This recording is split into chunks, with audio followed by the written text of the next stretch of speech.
नमस्कार, आप देख रहे हैं हिंदी खबर। मैं हूं आपके साथ पंकज यादव। करते हैं बुलेटिन की शुरुआत बड़ी खबर के साथ। अहमदाबाद में भीषण विमान हादसा, सीएम पुष्कर सिंह धामी ने दुख जताया।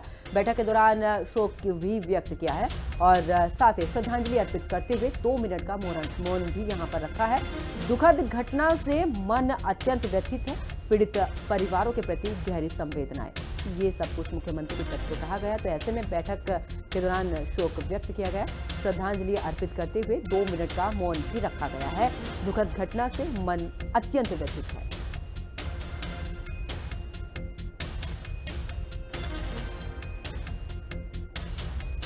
तो सीएम पुष्कर सिंह धामी ने जताया है दुख। आपको बता दें कि बैठक के दौरान शोक व्यक्त किया गया है। अहमदाबाद में जिस तरीके से भीषण विमान हादसा हुआ है, उसके बाद मुख्यमंत्री की तरफ से भी इस दौरान दुख प्रकट किया गया है। उन्होंने बैठक से पहले 2 मिनट का मौन भी रखा है और साथ ही उन्होंने कहा कि जिस तरीके से इस विमान हादसे में कई लोगों की जान गई है, उनके परिवार के साथ में पूरे तरीके से सरकार है।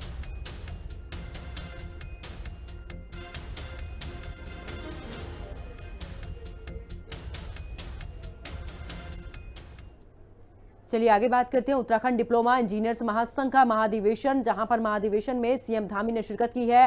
देहरादून के सांस्कृतिक केंद्र निबूवाला गढ़ी कैंट में ये कार्यक्रम आयोजित किया गया। बड़ी खबर आपको बता रहे, जहां पर बता दें कि आज ये बड़ा कार्यक्रम और इसमें मुख्यमंत्री पुष्कर सिंह धामी ने शिरकत की है। इस वक्त की बड़ी खबर आपको बता रहे, जहां पर आपको बता दें कि उत्तराखंड डिप्लोमा इंजीनियर महासंघ का महाधिवेशन और महाधिवेशन में सीएम धामी ने शिरकत की है। इसी के साथ आपको बता दें कि सांस्कृतिक केंद्र निबूवाला गढ़ी कैंट में ये कार्यक्रम हुआ है। उत्तराखंड डिप्लोमा इंजीनियर महासंघ का महाधिवेशन में सीएम पुष्कर सिंह धामी ने शिरकत की है। साथ ही बता दें कि सांस्कृतिक केंद्र निबूवाला गढ़ी कैंट में ये कार्यक्रम हुआ है, तो जिसमें पहुंचे हैं मुख्यमंत्री पुष्कर सिंह धामी। और तस्वीरें भी उस वक्त की हम आपको दिखा रहे हैं जब मुख्यमंत्री पहुंचे हैं सांस्कृतिक केंद्र निबूवाला गढ़ी कैंट में ये कार्यक्रम। तो देखिए, महाधिवेशन की अगर बात करें तो यहाँ पर मौन भी रखा गया है और जिस तरीके से विमान हादसा हुआ है उसके बाद इस कार्यक्रम में जब पहुंचे मुख्यमंत्री तो सबसे पहले श्रद्धांजलि मृतकों को दी गई है। 2 मिनट का मौन यहाँ पर रखा गया है। आपको बता दें कि महाधिवेशन में सीएम धामी पहुंचे हैं। तो सांस्कृतिक केंद्र निबूवाला में ये कार्यक्रम डिप्लोमा इंजीनियर्स महासंघ का अधिवेशन, जिसमें पहुंचे हैं मुख्यमंत्री। और देखिए, मुख्यमंत्री की अगर बात करें तो जब ये कार्यक्रम की शुरुआत हुई है, लेकिन उससे पहले उन्होंने सभी के साथ 2 मिनट का मौन भी रखा है। उन मृतकों को श्रद्धांजलि जो है वो दी गई है, क्योंकि बीते दिन जिस तरीके से अहमदाबाद में एक विमान हादसा हुआ है उसमें कई लोगों की जान गई है। तो ऐसे में आगे बात करते हैं, जहां पर अहमदाबाद में एयर इंडिया का प्लेन जो है वो दुर्घटनाग्रस्त हो गया है। लंदन जा रही इस फ्लाइट में 242 लोग मौजूद थे। इसमें से गुजरात के पूर्व सीएम विजय रूपाणी सहित 265 लोगों की, यानी कि जो यात्री थे, उनकी मौत हो गई है। वहीं प्रधानमंत्री नरेंद्र मोदी के 11 साल पूरे होने पर देश भर में चले भारतीय जनता पार्टी के कार्यक्रम को स्थगित कर दिया गया है। बीजेपी प्रदेश अध्यक्ष महेंद्र भट्ट ने भी गुजरात के पूर्व मुख्यमंत्री सहित कई लोगों को कि यहां पर मृत्यु होने पर सद्भावना व्यक्त की है। उन्होंने कहा कि प्लेन क्रैश होने के बाद बृहस्पतिवार और शुक्रवार में पार्टी के सभी कार्यक्रम स्थगित कर दिए गए हैं। इसके अलावा आज प्रदेश बीजेपी कार्यालय में श्रद्धांजलि कार्यक्रम का भी आयोजन रखा गया। क्योंकि बहुत ही दुखद घटना हुई है अहमदाबाद में कल, इस प्रकार से इतनी बड़ी संख्या में जनहानि हुई है। संवेदना बनती है। हमारे पूर्व मुख्यमंत्री जी का भी इसमें निधन हुआ है और इसलिए पार्टी ने अपने कल बीता हुआ कल उस रात तक के कार्यक्रम को स्थगित किया है। और आज हम 4 बजे श्रद्धांजलि सभा भी कार्यालय में करने वाले हैं। भगवान परमपिता परमेश्वर से हम प्रार्थना करते हैं कि उनके परिवार को दुख सहन करने की शक्ति प्रदान करें, उनको अपने चरणों में स्थान दें। और कार्यक्रम कल से फिर यथावत रूप से हम लोग अपना करेंगे, क्योंकि अब मंडल की सभाएं हमारे यहाँ है। उधर बीते दिनों उत्तराखंड कांग्रेस की दिल्ली में बैठक हुई जिसमें कि कांग्रेस नेताओं को अनुशासन का पाठ पढ़ाया गया, लेकिन उत्तराखंड कांग्रेस के नेताओं पर कांग्रेस के केंद्रीय नेतृत्व का नियंत्रण नहीं है। बैठक के बाद से ही उत्तराखंड कांग्रेस के नेता एक दूसरे पर जमकर बयानबाजी कर रहे हैं। इसी को लेकर कांग्रेस के वरिष्ठ नेता प्रीतम सिंह ने कहा कि कांग्रेस में आंतरिक लोकतंत्र है और हमारे जो साथी हैं वो अपनी बात उनकी तरफ से कही गई है और अपनी बात कहने में कोई भी गुरेज नहीं है। उन्होंने ये भी कहा कि बीजेपी से तो कम ही है। उनके यहाँ तो सांसद त्रिवेंद्र सिंह रावत ने सदन में ही खनन का मामला उठा दिया।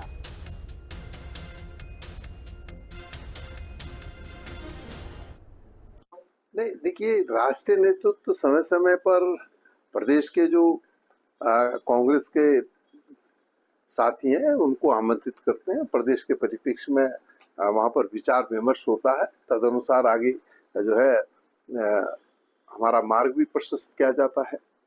आपने कहा कि बयान, देखिए, कांग्रेस में आंतरिक लोकतंत्र है और हमारे साथियों ने अपनी बात कही है, तो मैं समझता हूँ बात कहने में कोई गुरेज नहीं है। अरे भाई, बीजेपी से तो कम है। वहां तो पूर्व मुख्यमंत्री जी ने लोकसभा में कह दिया, पूरे देश के अंदर ये संदेश दे दिया कि उत्तराखंड राज्य के अंदर अवैध खनन हो रहा है। उसका तो आप लोग कुछ कहते नहीं, उसमें तो आप चुप हो जाते हैं, मौन हो जाते हैं। तो कांग्रेस में चल रही अपने ही नेताओं के खिलाफ बयानबाजी को लेकर बीजेपी के प्रदेश अध्यक्ष महेंद्र भट्ट ने कहा कि कांग्रेस कलह की पार्टी है और कांग्रेस का कलह बन चुका है और कांग्रेस में कलह हमेशा ही बना रहेगा। वहीं महेंद्र भट्ट ने कहा कि जिस काम के लिए जनता ने कांग्रेस को मुख्य विपक्षी दल बनाया था वो उसमें नाकाम साबित हुई है। महेंद्र भट्ट ने आगे ये भी कहा कि 2027 का विधानसभा चुनाव ही नहीं बल्कि पंचायत चुनाव में भी कांग्रेस को करारी हार मिलेगी और बीजेपी बहुमत से जीतेगी।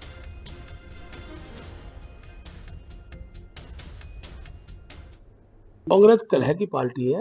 अब कांग्रेस का जो क है वो कलह बन चुका है, इसलिए ये कलह सतत बना रहेगा। और कांग्रेस के लिए जिसलिए जनता ने कांग्रेस को चुना था, मुख्य विपक्षी दल बनाया था कि जनता की समस्याओं को लेकर सुझावात्मक रूप से सरकार को दे, उसमें कांग्रेस नाकाम सिद्ध हो रही है। और 2027 नहीं, अभी पंचायत चुनाव में कांग्रेस एक प्रथा पूरी तरह उनकी हार होगी और भारतीय जनता पार्टी अच्छी मतों से जीतेगी। तो वही उत्तराखंड में फिर बदला है मौसम का मिजाज। देर रात से ही पहाड़ों में बारिश हो रही है, मैदानी क्षेत्रों में भी बारिश से यहां पर गर्मी से राहत मिली है। देहरादून सहित अन्य जिलों में भी बारिश के आसार नजर आ रहे हैं। देहरादून में जोरदार बारिश से लोगों को गर्मी से राहत मिली है। तो जिस तरीके से उत्तराखंड की अगर बात करें, भीषण गर्मी की वजह से लोग काफी परेशान थे, लेकिन अब पहाड़ी क्षेत्रों की बात करें या फिर मैदानी क्षेत्रों की बात करें, बारिश हो रही है। इस बारिश की वजह से तापमान में गिरावट भी दर्ज की गई है। तो वही हरिद्वार में भी मौसम का मिजाज बदल गया है। अचानक घने बादलों से आसमान ढका हुआ है, गरज चमक के साथ में झमाझम बारिश हो रही है, जिससे कि लोगों को चिलचिलाती गर्मी से राहत भी मिली है। तापमान में आई जबरदस्त गिरावट से हल्की ठंडक का एहसास हो रहा है। हरिद्वार में मौसम बदला है और साथ ही गरज चमक के साथ में यहाँ पर बारिश भी हुई है।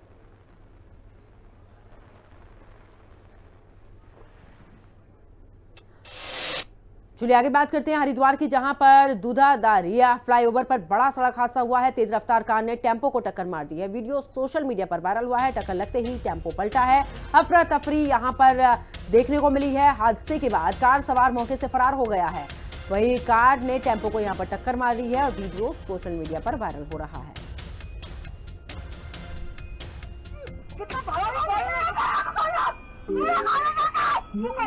देखिए, कार ने टक्कर मारी है टेम्पो को। वीडियो जो है वो सोशल मीडिया पर वायरल हो रहा है और कार सवार मौके से फरार भी हो चुका है।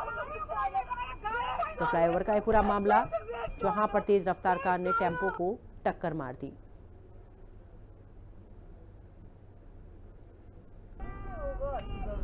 और देखिए, ये वही कार है जिसने टक्कर मारने के बाद ये यहाँ से रफू चक्कर हुआ है कार चालक। और ये देखिए, तस्वीर देखिए किस तरीके से इसने टेम्पो को टक्कर मारा और उसके बाद यहाँ से सीधा वो फरार हो चुका है। और ये तस्वीरें जहां पर जो लोग वहां पर मौजूद थे वो अपने वाहन को छोड़कर यहाँ पर लोगों की मदद के लिए पहुंचे, लेकिन जिस कार से टक्कर लगी है वो यहाँ से भागने में सफल रहा है।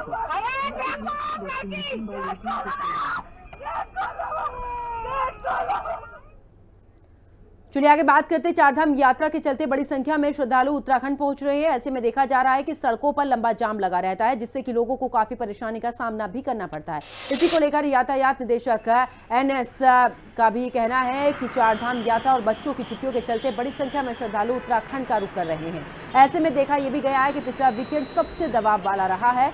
तो आपको बता दें कि देहरादून, टिहरी, मसूरी और इसके अलावा कैचीधाम सहित सभी जिलों के लिए ट्रैफिक प्लान भी बनाए हुए हैं, लेकिन सड़क लिमिटेड है और ट्रैफिक का दबाव अत्यधिक है। तो हमारे जो ट्रैफिक के लिए यहाँ पर एबीसी प्लान है उसके जरिए डायवर्जन भी किए जा रहे हैं। उन्होंने कहा कि 15 जून को कैचीधाम में बड़ा मेला लगेगा। इसको ध्यान में रखते हुए एसपी ट्रैफिक नैनीताल से उनसे बातचीत भी की गई है, लेकिन वहां पर एक ही रास्ता है। विशेषकर 14 और 15 जून के लिए उन्होंने डायवर्जन का प्लान भी तैयार किया है, साथ ही एक्स्ट्रा फोर्स लगाई जाएगी। इसके अलावा शटल बसें जो हैं वो भी उसकी भी सेवा जो है शुरू करेंगे। जो ये जून का महीना चल रहा है हमारा, और सारे जगह पर उत्तराखंड से लेकर और जगह पर भी बच्चों की भी वैकेंसी छुट्टियां वगैरह शुरू हो चुकी है, तो काफ़ी संख्या में लोग इन पर्यटन स्थलों में घूमने के लिए आ रहे हैं और चारधाम यात्रा में भी लोग जा रहे हैं। तो इसके दृष्टिगत विशेषकर जो हमारे जो वीकेंड्स है, पिछला जो वीकेंड था हमारा वो सबसे ज़्यादा दबाव वाला, सबसे ज़्यादा ट्रैफिक लोग आए थे। तो उसके दृष्टिगत हमारे सारे प्लान्स बनाए हुए हैं डिस्ट्रिक्ट वाइज, चाहे वो देहरादून का हो, टिहरी का हो, मसूरी का हो या कैचीधाम का। तो उसमें हमारे ट्रैफिक प्लान्स बनाए हुए हैं और उसमें हमारा जो मेनली देखिए सड़क तो हमारे पास लिमिटेड है और जो यातायात का जो दबाव है वो इन दिनों में अत्यधिक ज़्यादा हो जाता है। तो हमारे पास यही रहता है कि हमारे जो ट्रैफिक एबीसी प्लान्स हमारे बने हुए हैं कि जब हमारा यातायात का दबाव इन क्षेत्रों में होगा तो कैसे हम उसको डाइवर्जन लेंगे। चलिए आगे बात करते हैं, जहां पर चारधाम और पर्यटन को ध्यान में रखते हुए उत्तराखंड में जाम की समस्या से बेहाल हैं यात्रा मार्गों के साथ ही नैनीताल के कैचीधाम में लगने वाले बड़े जाम जो है वो बड़ी मुसीबत का सबब यहां पर बना हुआ है। कैचीधाम में श्रद्धालु की बढ़ती संख्या के कारण वहां पर घंटों जाम लगा रहता है और जिससे कि अल्मोड़ा, पिथौरागढ़ और बागेश्वर जाने वाले लोगों को भारी परेशानी हो रही है। इसी को ध्यान में रखते हुए सीएम पुष्कर सिंह धामी ने अधिकारियों को कैचीधाम में जाम की समस्या दूर करने के लिए जरूरी कदम उठाने के निर्देश दिए हैं। तो वहीं कांग्रेस प्रदेश अध्यक्ष करण माहरा ने इस मुद्दे पर आंदोलन की चेतावनी दी है। रिपोर्ट देखिए। कैचीधाम में जाम की समस्या हुई विकराल, माहरा बोले समाधान नहीं तो करेंगे बवाल। मुख्यमंत्री धामी का अधिकारियों को फरमान, समस्या दूर करने के लिए बनाए ठोस प्लान। उत्तराखंड के गढ़वाल क्षेत्र में जहां चारधाम यात्रा मार्गों पर यात्री जाम की समस्या से जूझ रहे हैं, तो कुछ ऐसे ही हालात कुमाऊं क्षेत्र में भी हैं, जहां नैनीताल के कैचीधाम में जाम की समस्या विकराल रूप ले चुकी है। नैनीताल अल्मोड़ा मार्ग पर कैचीधाम में यात्रियों की बढ़ती संख्या के कारण यहां घंटों का लंबा जाम लग रहा है, जिससे अल्मोड़ा, पिथौरागढ़ और बागेश्वर जाने वाले यात्रियों और पर्यटकों को भारी मुश्किलों का सामना करना पड़ रहा है। 15 जून को कैचीधाम आश्रम में लगने वाले मेले में शामिल होने के लिए देश विदेश से बड़ी संख्या में लोग कैचीधाम पहुंच रहे हैं, जिस कारण जाम की समस्या और विकराल हो गई है। सीएम पुष्कर सिंह धामी ने अधिकारियों को मेले के संचालन को बेहतर बनाने के तात्कालिक और दीर्घकालिक योजनाएं तैयार करने के निर्देश दिए हैं। साथ ही कैचीधाम में यातायात व्यवस्था को बेहतर करने के लिए सैनिटोरियम से भवाली पेट्रोल पंप से आगे तक लगभग 3 किलोमीटर मार्ग पर हो रही कटिंग कार्य को युद्ध स्तर पर पूरा करने के निर्देश दिए हैं। वहीं कैचीधाम में जाम की समस्या को लेकर कांग्रेस प्रदेश अध्यक्ष करण माहरा ने सरकार पर निशाना साधा है। करण माहरा ने कहा है कि कैचीधाम में जाम के कारण कुमाऊं क्षेत्र का व्यापार और पर्यटन बर्बाद हो रहा है। साथ ही जाम में फंसकर कई बीमार लोगों की मौत भी हो जा रही है, क्योंकि समय पर उन्हें अस्पताल नहीं पहुंचाया जा पा रहा। करण माहरा ने जल्दी ही इस समस्या का समाधान नहीं किए जाने पर सीएम आवास घेराव की चेतावनी दी है। वहीं बीजेपी का कहना है कि कैचीधाम में जाम की समस्या दूर करने पर सीएम धामी गंभीर हैं और समाधान के लिए अधिकारियों को जरूरी निर्देश दिए गए हैं। कैची में कल के दिन ही एक आदमी जो वहीं का रहने वाला था, आसपास का, गर्म पानी के आसपास का, उसकी मृत्यु हो गई क्योंकि एम्बुलेंस नहीं जा पाई। और ऐसा हर महीने 1-2 किस्से देखने को मिलते हैं। आक्रोश है और मैंने चेतावनी दी है, 1 महीने का समय दिया था, अभी खत्म नहीं हुआ। हम अगर ये नहीं करेंगे कुछ व्यवस्था या आश्वासन नहीं देंगे, काम शुरू नहीं करेंगे, हम पूरा भवाली जाम करेंगे। और उससे भी नहीं चेतेंगे तो हम कमिश्नरी का घेराव करेंगे। उससे भी नहीं चेतेंगे तो पूरे गढ़वाल और कुमाऊं मंडल के लोगों को बुलाकर मैं मुख्यमंत्री के घर में भोजन करूंगा। लाखों की तादाद पर श्रद्धालु कैचीधाम के दर्शन करने के लिए आ रहे हैं, इसलिए जाम निश्चित रूप से जाम लग रहा। गर्मी का भी मौसम है, लेकिन सरकार वहां पर बाईपास बना रही है और नया मोटर मार्ग वहां के लिए स्वीकृत किया जा रहा है और लगभग भवाली के आसपास से अल्मोड़ा जाने के लिए बाईपास का निर्माण शीघ्र ही सरकार उसमें करेगी। हमें उम्मीद है कि जल्दी ही कैंची धाम में जो जाम लग रहा है उससे निजात पाने के लिए सरकार ठोस कदम उठाएगी और जल्दी ही नए मोटर मार्ग का निर्माण प्रारंभ किया जाएगा। नैनीताल प्रशासन के मुताबिक कैंची धाम में धारण क्षमता से कई गुना अधिक श्रद्धालु आते हैं। मेले में ये संख्या और बढ़ जाती है। पिछले एक साल में 24 लाख श्रद्धालु धाम में पहुंचे हैं, जबकि इससे पूर्व के वर्षों में ये संख्या 8 लाख के करीब रही थी। यात्रियों की बढ़ती संख्या से ट्रैफिक प्रबंधन और भीड़ नियंत्रण बड़ी चुनौती बन गया है। ऐसे में स्थानीय प्रशासन ने भविष्य में कैंची धाम में आने वाले श्रद्धालुओं के लिए पंजीकरण व्यवस्था लागू करने और अधिकतम सीमा निर्धारित करने का सुझाव दिया है, जिससे यात्रा को सुरक्षित, व्यवस्थित और सुगम बनाया जा सके। वहीं विपक्ष जाम की समस्या का समाधान नहीं होने पर उग्र आंदोलन की चेतावनी दे रहा है। देखना होगा कि सुझावों और व्यवस्था में सुधार पर कब ध्यान दिया जाता है, जिससे पर्यटकों और क्षेत्र के लोगों को कैंची धाम के पास लगने वाले जाम के झाम से मुक्ति मिल सके। देहरादून से संवाददाता शुभांगी भट्ट और अशोक कुमार के साथ ब्यूरो रिपोर्ट, हिंदी खबर। तो हरिद्वार में आगामी कावड़ मेले को लेकर पुलिस प्रशासन एक्शन मोड में है। इसी कड़ी में एसपी सिटी ने होटल व्यवसायियों और साथ ही व्यापारियों के साथ अहम बैठक की है। प्रशासन ने व्यापारियों से मेले के दौरान सहयोग की अपील की है ताकि कावड़ यात्रा शांतिपूर्ण और व्यवस्थित ढंग से संपन्न हो सके। हालांकि बैठक में कुछ व्यापारियों ने अचानक बुलावे और अतिक्रमण के नाम पर हो रही कार्रवाई को लेकर नाराजगी भी जताई है। व्यापारियों ने आरोप लगाया है कि नोटिस दिए बिना ही यहाँ पर चालान काटे जा रहे हैं, जो कि सरासर अन्याय है। बावजूद इसके उन्होंने प्रशासन को भरोसा दिलाया है कि वो हर साल की तरह इस बार भी सहयोग के लिए तत्पर रहेंगे। बेसिकली जो हमारा आगामी कांवड़ है यात्रा 2025 है, ये 11 जुलाई से प्रारंभ होकर 23 जुलाई तक इसमें चलना है। इसके परिप्रेक्ष्य में यहाँ पर जो हमारा होटल एसोसिएशन है हरिद्वार नगर में और हमारे व्यापार मंडल है, विभिन्न व्यापार मंडल कनखल, ज्वालापुर, हरिद्वार और हरिद्वार हरकी पैड़ी भूपत वाला क्षेत्र के सभी के अध्यक्ष और इनके पूरे बॉडीज को आप बुलाकर इनके से वार्ता की गई, क्योंकि आप सभी लोगों का एक महत्वपूर्ण रोल रहता है इस मेले में। इस कारण से वार्ता की गई। आप लोगों के जो भी सुझाव आए हैं उन सुझावों पर जो है हम लोगों ने चर्चा की है। उन सुझावों को आगे अपने वरिष्ठ अधिकारियों को अवगत कराएंगे। जल्दीबाजी में मीटिंग आयोजन किया गया। दूसरा एसपी सिटी साहब ने मीटिंग बुलाई, उसमें हमारा यही कहना है कि पुलिस वैसे व्यवस्था सही कर रही है, लेकिन जो बात बात में चालान है, जो बात बात में चालान करती है, हमने उसका अपना विरोध जताया है और हमने कहा है कि चालान न करके आप नोटिस दें। चालान का हमने पहले, क्योंकि एक बार चालान कर दिए, अब थोड़ा सा आदमी अपनी लिमिट में आ चुका है, लेकिन अब आगे के लिए ज्यादा कब किसी की क्या बात है क्या नहीं है, तो आदमी नोटिस दे, चालान ज्यादा ना करे। और कावड़ की व्यवस्था के लिए जो शिकायतें अदर विभागों से होती है, हमारी जल संस्थान से है, पीडब्ल्यूडी, जो हमारी यहाँ की हमारी जो संस्थाएं हैं, वो यहाँ पर जो हमारे सहयोगी संस्थाएं हैं हरिद्वार को सुचारू रूप से चलाने के लिए, जो कावड़ में जिन संस्थाओं की अति आवश्यकता पड़ती है, तो उनके अधिकारी, उनके जो विभाग के अधिकारी है, वो आज नजारत है, वो पता नहीं क्यों नहीं आ पाए या क्यों उनको नहीं बुलाया गया। तो मेरा मानना यह है कि इस मीटिंग में तो कावड़ व्यवस्था की मीटिंग, क्योंकि कावड़ की 15 दिन की मीटिंग, कुंभ का 1 दिन का स्नान और कावड़ का 15 दिन का स्नान बराबर होता है, कि कुंभ से ज्यादा भीड़ कावड़ में होती है लगातार, तो उसके लिए हमारे को बहुत ज्यादा सजग रहना पड़ेगा। उधर खटीमा में अवैध खनन को लेकर भी लगातार आरोप लगाए जा रहे हैं। इसी को लेकर 3 दिन पहले खटीमा से कांग्रेस विधायक भुवन चंद्र कापड़ी ने भी तहसील में धरना भी दिया। वहीं अब पूर्व राष्ट्रीय योगी सेना प्रदेश अध्यक्ष हयात सिंह बिष्ट ने भी आरोप लगाया है और प्रशासन के रवैये पर तमाम सवाल उठाए हैं।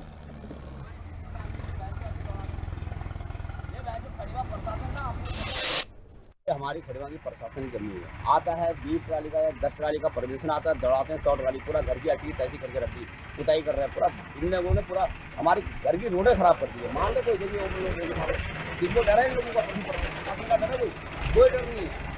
लोग धरना प्रदर्शन कर रहे हैं। लोग अभी टाइम फैटी करके सामने कुछ दिन पहले एक्सीडेंट हो गया, खाली ट्रैक्टर ऐसे दौड़ता है जैसे इनकी बाप की रोड हो गई है। और अब खबर देहरादून से है, जहां पर साइबर पुलिस ने ऑपरेशन प्रहार के तहत देश के 17 राज्यों से अपराधियों को दबोच कर कार्रवाई की है, जिससे संदेश गया है कि अपराधी चाहे देश के किसी भी कोने में छुपे हों, उत्तराखंड पुलिस उसे ढूंढकर ही निकालेगी। इसको लेकर एसटीएफ एसएसपी नवनीत सिंह भुल्लर का कहना है कि पुलिस मुख्यालय के आदेश अनुसार 20 लाख के ऊपर के जो साइबर क्राइम होते हैं उनकी investigation cyber crime police station द्वारा की जाती है। हमारे यहाँ तो साइबर पुलिस है जो कि देहरादून और पंतनगर में है। ऑपरेशन प्रहार जब शुरू किया गया था तब कई सारे केसेस फाइल थे और कई सारी जो टीमें हैं वो बनाकर इस ऑपरेशन को लॉन्च किया गया था, जिसमें कि 17 राज्य कवर किए गए। अब तक 60 इन्वेस्टिगेशन में कई लोगों को यहाँ पर अरेस्टिंग भी हुई है। प्राथमिकता ये रही है कि जो पुराने मामले हैं उनका तुरंत निस्तारण भी किया जा सके। जैसे कि पुलिस मुख्यालय के आदेशानुसार 20 लाख के ऊपर के जो साइबर फ्रॉड्स होते हैं उनकी इन्वेस्टिगेशन तफ्तीश जो है वो साइबर क्राइम पुलिस स्टेशन द्वारा की जाती है। हमारे यहाँ 2 साइबर क्राइम पुलिस स्टेशन हैं, एक देहरादून में है और एक पंतनगर उधम सिंह नगर में है। तो इसमें जब हमने ये अभियान शुरू किया था ऑपरेशन प्रहार, तो 199 प्रकरण ऐसे FIR जो हैं जिनकी तफ्तीश हमारे द्वारा की जा रही थी, जो कि 20 लाख के ऊपर के थे। और इसमें लगभग 17 स्टेट्स के जो चिन्हित किए गए, जहाँ पे मेनली जहाँ के क्रिमिनल्स थे, जहाँ के वांटेड थे या फिर संदिग्ध थे या कईयों के एड्रेस वेरिफिकेशन होने थे। उधर प्रदेश में मानसून जून के पहले हफ्ते तक आने की उम्मीद जताई जा रही है। सिर्फ आपको बता दें कि जिसके चलते नगर निगम ने शहर के मुख्य नालों और नदियों की सफाई करना शुरू भी कर दिया है। शहर के रिस्पना, बिंदाल और छोटी बिंदाल नदी सहित कई मुख्य नालों को सफाई का अभियान लगातार यहां पर नालों पर चलाया जा रहा है, जिसकी जानकारी देहरादून नगर आयुक्त नवामी बंसल ने भी दी है। उन्होंने कहा कि जितने भी प्रमुख नदियां और बड़े नाले हैं जिनमें 40 चिन्हित करते हुए नगर निगम ने जनवरी से ही साफ सफाई का काम शुरू कर दिया था। अब तक लगभग 17,000 टन से ज्यादा का कूड़ा यहां से उठाया जा चुका है। अभी भी ये काम लगातार जारी है। इसके अलावा कई सारे नालों पर अतिक्रमण को लेकर नगर निगम ने कार्रवाई की है ताकि बरसात की स्थिति में जल भराव ना हो। जितने भी हमारी प्रमुख नदियां हैं और जितने भी बड़े नाले हैं 46 चिन्हित करते हुए नगर निगम ने जनवरी से ही इनकी सफाई का कार्य शुरू किया था और अब तक लगभग 17,000 मीट्रिक टन से अधिक कूड़ा यहाँ से उठाया जा चुका है। कूड़ा, सिल्ट, सभी चीज़ें, और अभी भी लगातार ये काम जारी है। इसके अलावा जो हमारी आंतरिक मार्गों की नालियाँ हैं उनमें भी सफाई का कार्य कराया जा रहा है लगातार। इसके अलावा काफ़ी सारे नालों पर अतिक्रमण को लेकर भी नगर निगम ने कार्रवाई की है, जिससे कि बरसात के समय में उनमें अवरोध की स्थिति उत्पन्न होते हुए जल भराव ना हो। और इसके लिए जल भराव की यदि स्थिति बनती भी है तो भी आपदा का कंट्रोल रूम हमने एक्टिवेट कर दिया है और हमारी लगातार जो सुपरवाइजर्स हैं उनकी टीमों को भी तैनात कर दिया है। वो भी इसमें वाटर पंपिंग के माध्यम से भी परिस्थिति में किसी भी जल भराव की स्थिति में कार्रवाई करेंगे। उधर अल्मोड़ा में विकसित कृषि संकल्प अभियान के तहत विवेकानंद पर्वतीय कृषि अनुसंधान संस्थान की विशेषज्ञों और साथी वैज्ञानिकों की 7 टीमों ने गांव-गांव जाकर किसानों से सीधा संवाद किया है। इस दौरान टीमों ने किसानों को उन्नत कृषि तकनीकी की जानकारी दी और उनकी समस्याओं एवं सुझावों को भी गंभीरता से सुना। संस्थान के निदेशक ने बताया कि अभियान के दौरान कुल 424 गाँवों में 6,845 ग्रामीण किसानों से संपर्क किया गया। टीमों ने केंद्र और राज्य सरकार की योजनाओं की जानकारी साझा की।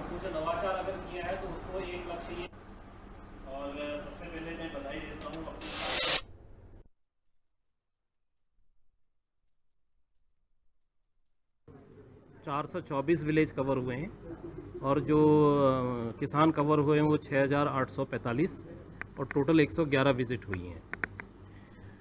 इसके अलावा इसमें जो मेन चीज़ें थी, जो इसका मुख्य उद्देश्य था अभियान का, वो ये था कि किसानों को नई तकनीकी को पहुंचाना, किसानों से फीडबैक लेना, चाहे वो तकनीकी के बारे में हो, चाहे आपके जो सरकार की, चाहे वो केंद्र सरकार है या राज्य सरकार की योजनाएं हैं उनके बारे में हो, और अगर किसानों ने कोई नवाचार किया है तो उसके बारे में बात करना।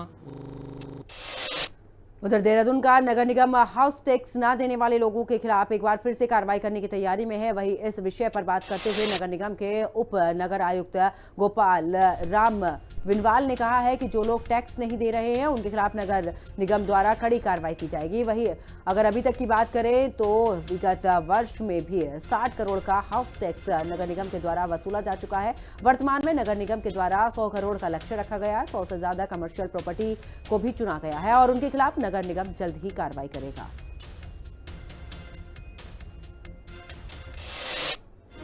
और इस बुलेटिन में फिलहाल इतना ही। आप देखते रहिए हिंदी खबर। नमस्कार।